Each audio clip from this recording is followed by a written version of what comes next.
Comme la plupart des objets qui se trouvent dans la section Nuits urbaines, ce petit sac décoré de perles représente le glamour nocturne associé aux années 1930.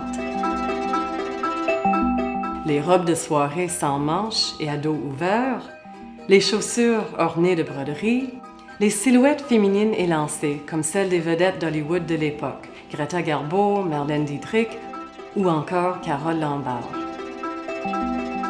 Ceux et celles qui connaissent l'histoire des années 1930 au Québec et au Canada seront peut-être étonnés de ne pas voir dans cette section des traces de la misère de cette décennie de crise économique, tels des bons de secours directs ou encore des vêtements retaillés ou des souliers usés.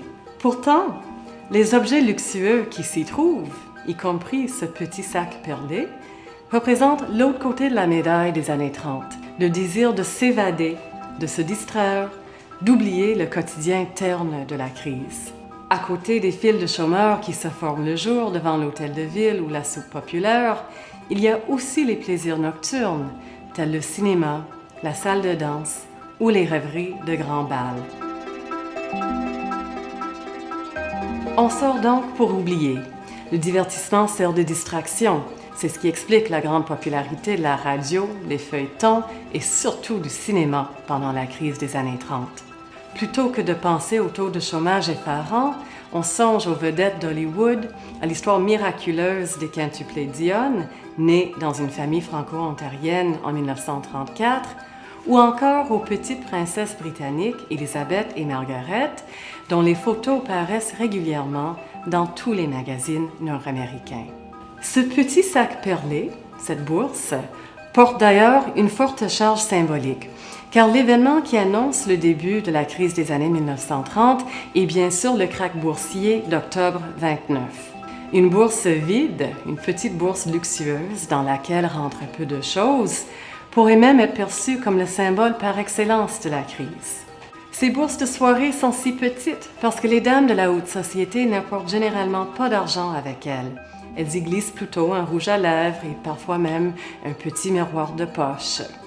Cependant, chez la classe ouvrière qui subit les conséquences de la crise, ce sont les femmes qui détiennent les cordons de la bourse, c'est-à-dire qui gèrent le budget familial et qui tentent de compenser l'absence de salaire masculin par des sacrifices et des stratégies ingénieuses. Et c'est cette résilience qui est décrite dans les paroles de la chansonnière québécoise La Bolduc dans les années 30.